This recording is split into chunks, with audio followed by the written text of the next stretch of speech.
할렐루야. 아멘. 이렇게 만나니 너무나 반갑습니다. 한 주도 아침마다 하나님의 은혜가 넘치길 바랍니다. 우린 지난 주일 욥기 19장 말씀을 함께 보았습니다. 그것을 좀 짧은 말로 한번 떠올려 보도록 하겠습니다. 욥은 자신을 향해서 지옥에나 떨어져라 말하는 빌닷에게 말합니다. 떨어질 지옥이 어디 있니? 여기가 지옥인데. 네, 이런 말을 합니다. 욥은 하나님의 선하심을 전혀 느낄 수가 없습니다. 은혜의 빛이 전혀 자신에게 비치지 않는 어두운 현실을 경험하고 있었죠. 그곳이 지옥이었습니다. 또한 하나님이 자신을 잔인하게 고립시키는 하나님으로 느껴졌습니다. 너무 외로웠습니다. 이 장면은 부당하게 십자가에 달린 예수님이 나의 하나님 어찌하여 나를 버리셨나이까 라고 홀로 외치는 그 외로운 그 십자가의 자리를 우리로 하여금 보게 만듭니다. 완전히 겹치는 것이죠. 욥의 부당한 고난을 그리스도와 이렇게 겹쳐서 보는 것은 박용주 목사의 어떤 신박한 해석도 아니고요. 그리고 제가 좀 그것을 무리되게 연결시킨 것도 아닙니다. 욥은 도무지 이해할 수 없어서 그 욥기 19장에서 지옥과 같은 상황에서 이렇게 말했죠. 내가 알기에는 나의 대속자가 살아계시니 마침내 그가 땅 위에 서실 것이라.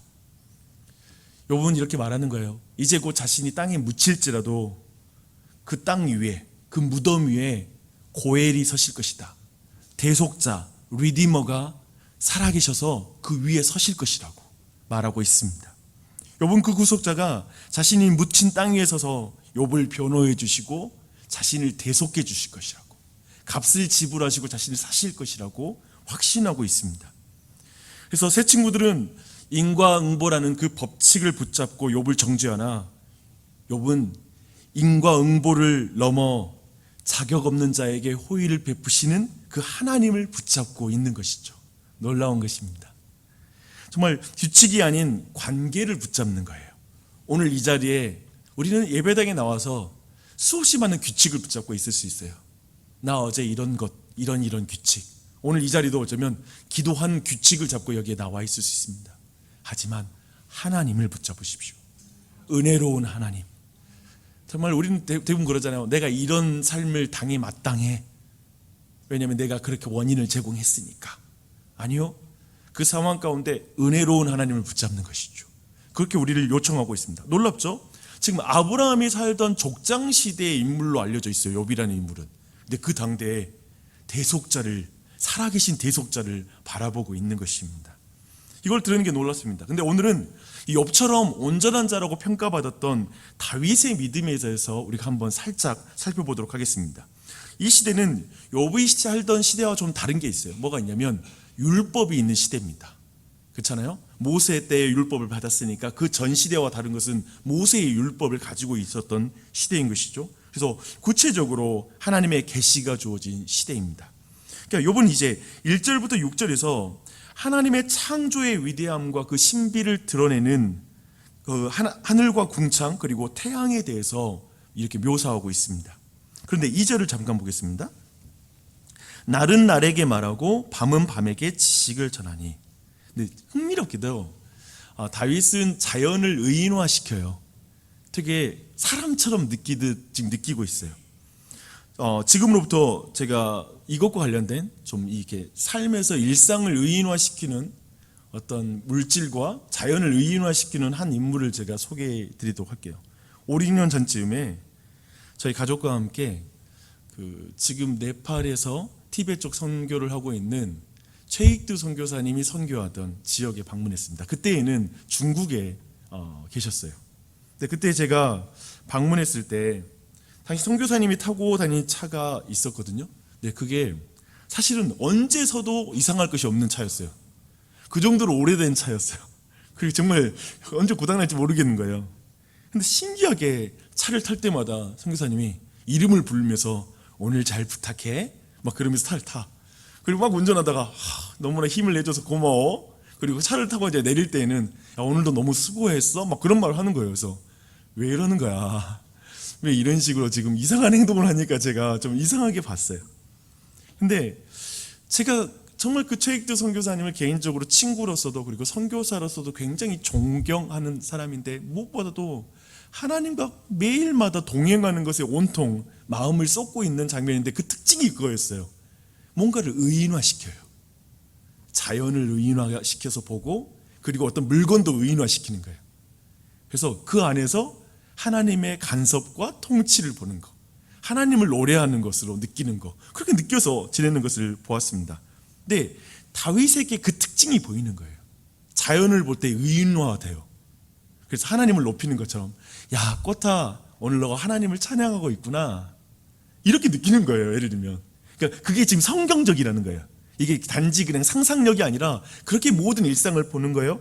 모든 피조물이 하나님을 높이는 것처럼 느끼고 그것들을 대하는 것이죠. 제가 오늘 이 아침에 이 부분에서 여러분과 함께 주목하고 싶은 것은 다윗이 일상을 보는 눈입니다. 그것을 통해서 다윗이 지금 일상 속에서 매일을 어떻게 살아갔는지를 우리가 짐작할 수 있는 거예요.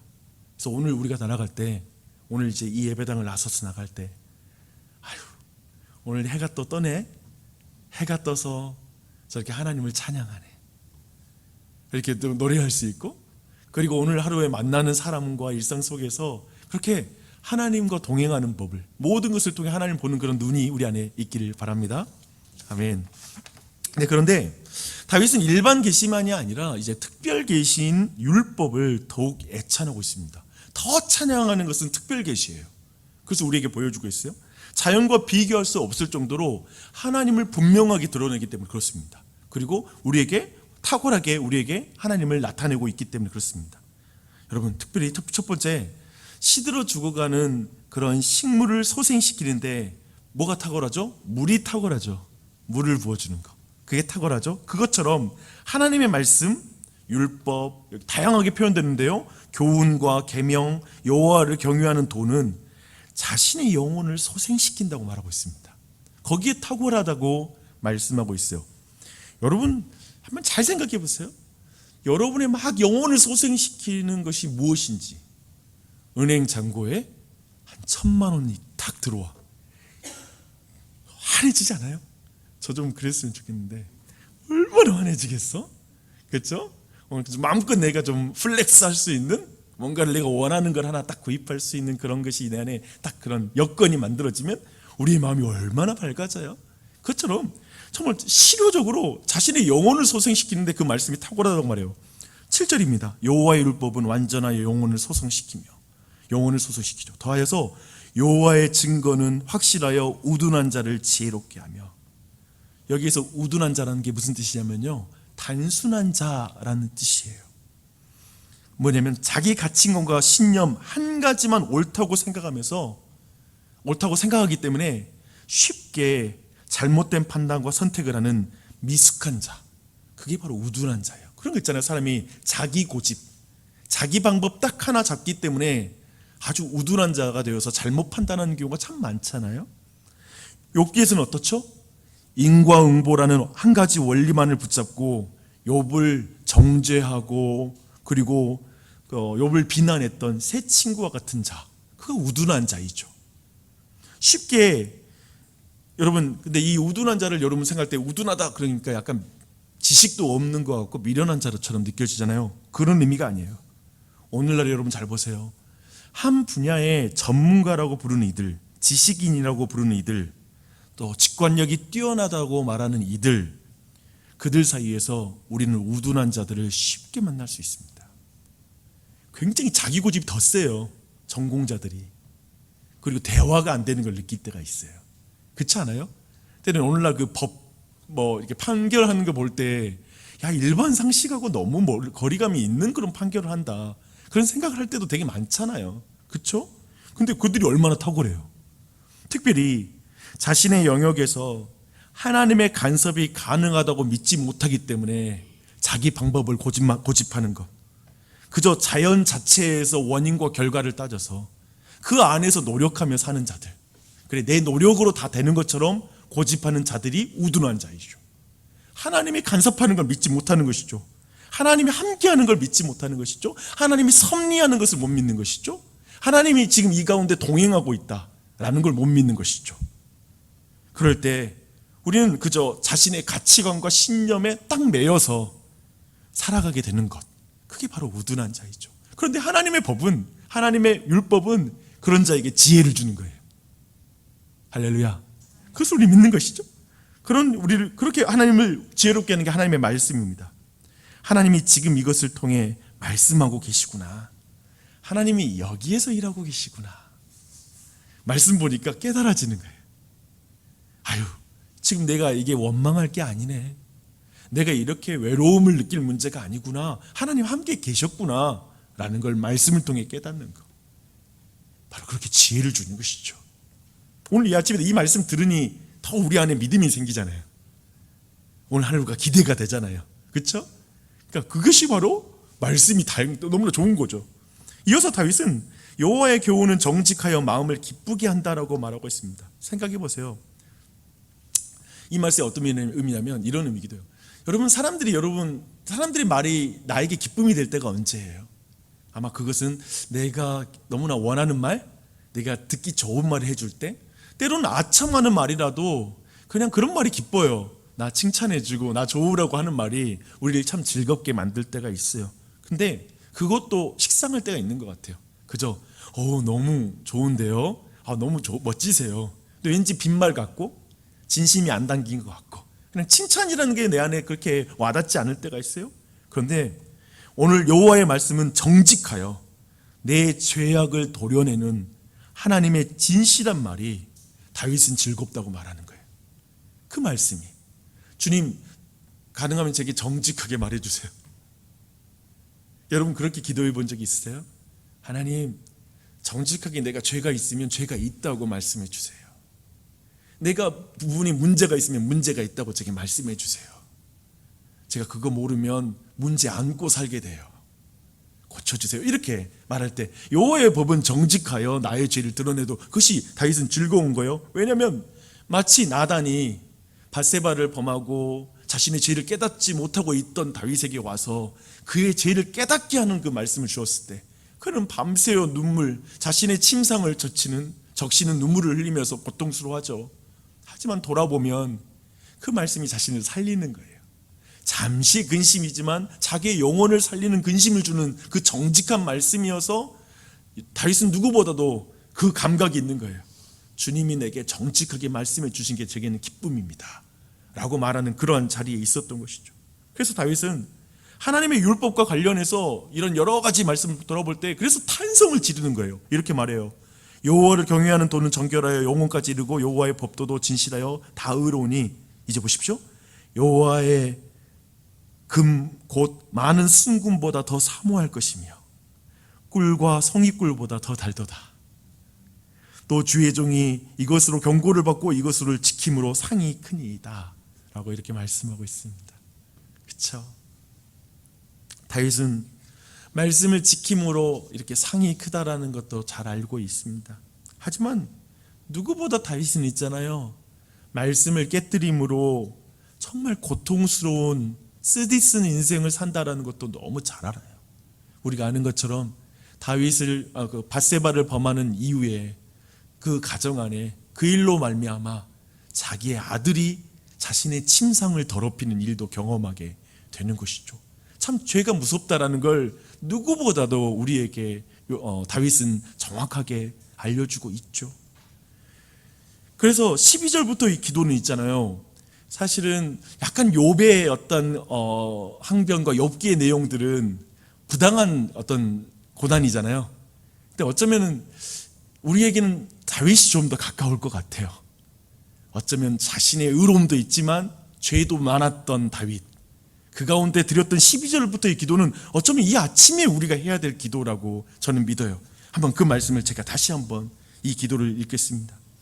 자기 허물을 능히 깨달을 자 누구리요? 나를 숨은 허물에서 벗어나게 하소서. 또 주의 종에게 고의로 죄를 짓지 말게 하사 그 죄가 나를 주장하지 못하게 하소서. 그리하면 내가 정직하여 큰 죄가에서 벗어나겠나이다. 나의 반석이시오 나의 구속자이신 여호와여, 내 입의 말과 마음의 묵상이 주님 앞에 연락되기를 원하나이다. 아멘.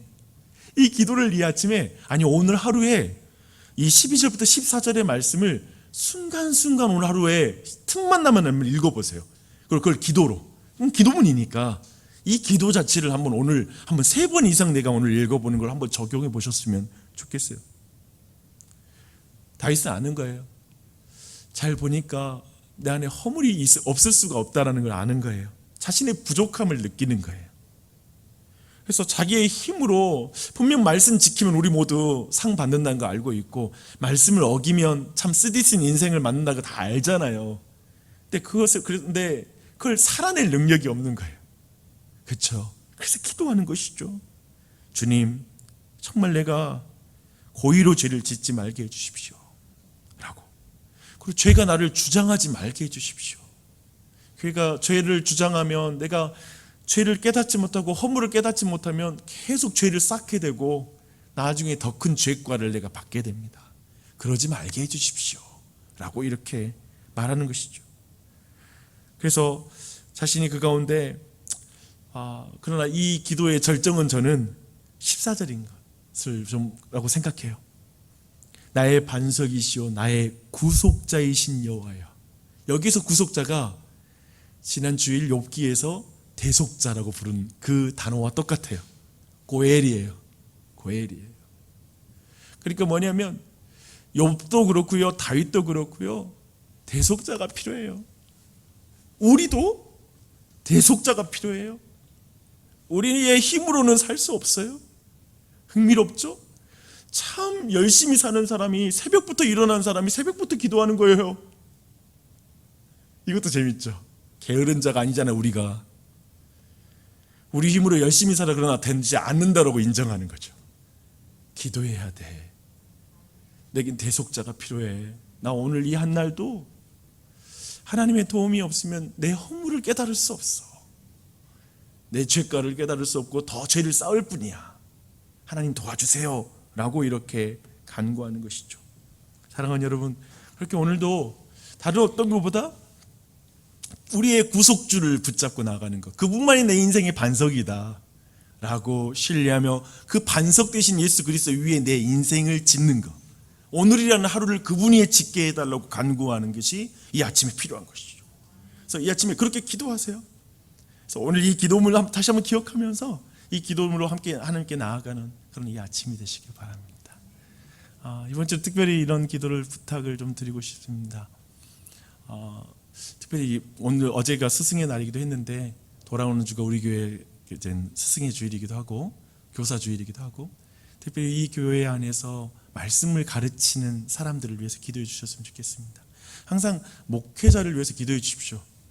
근데 제가 보니까 목회자가 하나님의 은혜 가운데 있어야 교회에 유익한 것 같아요. 목회자를 막 높이자는 말이 아니라 목회자가 건강해야 돼요. 그래서 기도로 보호를 많이 받아야 되는 게 목회자인 것 같습니다. 그래서 우리 목회자를 정말 주님께 보호해 주시고 은혜가 넘치게 해주시고, 정말 기도할 때 간절하게 붙들어 달라고 지금 여러분이 기도해 주시고, 또 우리 교회 교사들로 섬기고 있는 우리 자녀들의 어떤 선생님들 붙잡고, 다는 못하더라도 담당 교역자들과 그리고 선생님들을 위해서 좀 기도해 주시면 좋을 것 같아요. 그 기도는 정말 주님이 기뻐하시고, 오늘 말씀 주님 허물을 깨닫게 해주시고, 또한 고의로 죄를 짓지 말게 하시고, 죄가 주장하지 못하게 해주시고, 그래서 정말 주님의 은혜가 넘치고 항상 구속자를 의지하는 우리 목사 그리고 교사 될 수 있도록 기도합니다 라고 간구해 주는 이 아침 됐으면 좋겠습니다. 기도하겠습니다.